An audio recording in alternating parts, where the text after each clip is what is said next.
ఓం శ్రీకృష్ణాయ నమః. చైతన్య మహాభారతము మొదటి పర్వము, ఆది పర్వము, అర్జున వనవాసము. పాండవులు ధర్మనిరతులై ఇంద్రప్రస్థాన్ని పాలిస్తూ నియమవ్రతులై జీవితాన్ని సంతోషంగా గడుపుతున్నారు. ఒకనాడు ఒక బ్రాహ్మణుడు ఆర్తుడై అర్జునుని సమీపించాడు. ప్రభు, చోరులు నా గోవులను అపహరించి తీసుకొని పోతున్నారు. నా ధర్మ జీవనానికి అవియే ఆధారము. నన్ను రక్షించండి. చోరులను శిక్షించి గోవులను నాకిప్పించండి అని ప్రార్థించాడు. మీరు బాధపడకండి, భయపడకండి, మీ గోవుల్ని మీకు అప్పగిస్తాను అన్నాడు అర్జునుడు. అస్త్రాల కోసం బయలుదేరాడు. కాని అస్త్రశాలలో ద్రౌపది, యుధిష్ఠిరులున్నారు. ఏం చేయాలి? వెళ్తే నియమభంగం అవుతుంది, వనగమనం ప్రాప్తిస్తుంది. వెళ్ళకపోతే ప్రజారక్షణకు హాని కలుగుతుంది. నేనా, నా జనమా అనే ప్రశ్న పడింది. నా జనమే నాకు ముఖ్యం, ఆ తర్వాతే నేను అని భావించి అస్త్రశాలకెళ్లి శస్త్రాలు తీసుకుని బయటకు వచ్చి చోరులను నియమించి, నిరోధించి, శిక్షించి గోవులను తిరిగి బ్రాహ్మణునికి ఇప్పించాడు అర్జునుడు. బ్రాహ్మణుడు సంతసించాడు. అర్జునుని ధర్మరాజుతో సహా అందరూ అభినందించారు. అన్నా, మీరు సతీ సమేతులై అస్త్రశాలలో ఉన్నారని తెలిసి కూడా నేను వచ్చి నియమవ్రతాన్ని భంగం చేశాను. కనుక వనగమనానికి నేను హరుణ్ణి, నాకు ఆజ్ఞ ఇవ్వండి అన్నాడు ధర్మరాజుతో అర్జునుడు. నాయనా అర్జున, నువ్వు చేసింది తప్పు కాదు. నీలో ఏ దోషమూ లేదు. సతీ సమేతుడే జ్యేష్ఠుడు అంతర్మందిరంలో ఉన్నప్పుడు తమ్ముడు రావచ్చునేమో గాని తమ్ముడు సతీయుతుడై ఉంటే మాత్రం అన్న ప్రవేశించకూడదని ధర్మశాస్త్రాలు చెబుతున్నాయి. అదియునుగాక ఆర్తజన రక్షణ ప్రభువు ధర్మము. ధర్మపాలన నిమిత్తమే నీవు అస్త్రశాలలో ప్రవేశించావు. అర్జున, నీ అపరాధం ఏమీ లేదు అన్నాడు ధర్మరాజు. అన్నా, ధర్మ మార్గాన్ని ఏ కారణంగాను విడవరాదని మీరే చెప్పారు. నన్ను ఆశీర్వదించండి అన్నాడు అర్జునుడు. తమ్ముని ధర్మచింతనకు ధర్మరాజు లోలోన ఎంతగానో సంతోషించాడు, అనుజ్ఞను ప్రసాదించాడు. అర్జునుడు వనవాసానికి బయలుదేరాడు. ఆయన వెంట శాస్త్రజ్ఞులు, పండితులు, తాత్వికులు, పౌరాణికులు, బ్రహ్మచారులు అనేక మంది బయలుదేరారు. రమణీయ వనాలను, వినిర్మల జలపూర్ణ సరోవరాలను ప్రదర్శిస్తూ హరిద్వారం చేరారు.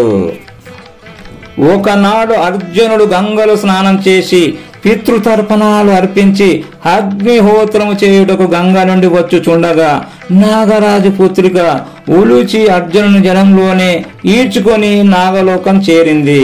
తీరా అక్కడ అగ్ని వెలుగుతూ ఉంది. ఆ అగ్ని అందే అర్జునుడు అగ్నిహోత్ర కార్యాన్ని నిర్వర్తించాడు. అగ్నిదేవుడు పరమానంద భరితుడయ్యాడు. ఉలూచి తన ఆంతర్యాన్ని అర్జుని ముందు పరిచింది.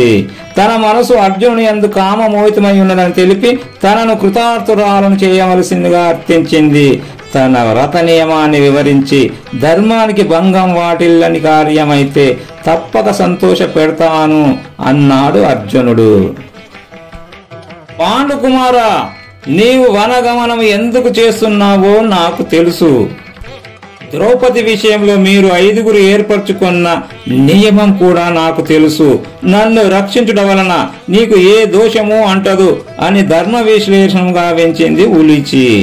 ధర్మానికి భంగం కలగకుండా నాగకన్య ఉలూచిని తృప్తిపరిచాడు అర్జునుడు.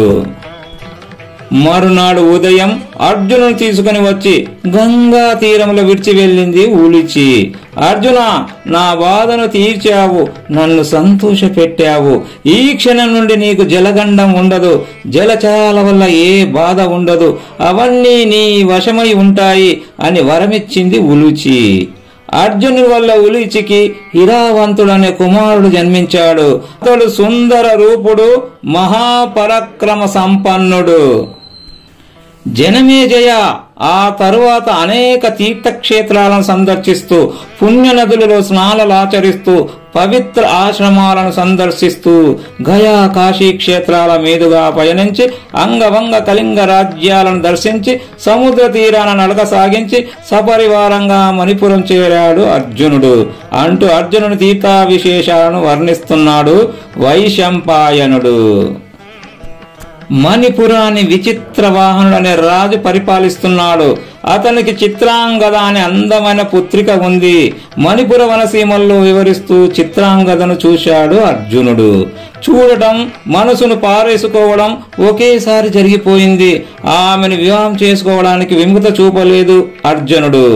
అర్జునుడి వివరాలు తెలుసుకున్న తరువాత విచిత్రవాహనుడు తన మనసులోని మాటను వినిపించాడు. అర్జున, మా వంశంలో ప్రభంజనుడు అనే ప్రభువు ఉండేవాడు. అతనికి సంతానము లేదు. తపస్సు చేసి శివానుగ్రహం పొంది తరతరాలకు ఒక కుమారుడు మా వంశంలో ఉండేలాగును వరాన్ని పొందాడు.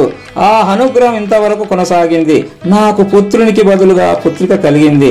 అందుకే పురుషనామంతో చిత్రాంగద అని పిలుచుకుంటున్నాను.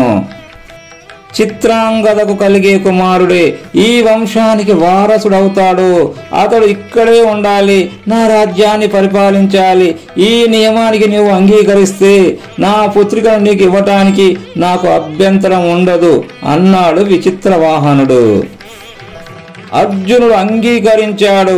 3 సంవత్సరాలు అక్కడే చిత్రాంగదతో గడిపాడు. అర్జునుడి వల్ల చిత్రాంగదకు ఒక కుమారుడు కలిగాడు. అతడే బభ్రువాహనుడు. రాజా, మీ కోరిక ఫలించింది. నా వల్ల కలిగిన మీ వంశాంకురమైన ఈ పిల్లవాడు మీ కుమారుడే అని అర్జునుడు విచిత్రవాహనుడితో చెప్పి చిత్రాంగదను సమీపించాడు. శుభే, ప్రాణప్రియే, నీకు శుభము కలుగుగాక. బభ్రువాహనుడు మీ వంశవర్ధనుడు. అతని చక్కగా పెంచి పోషించు.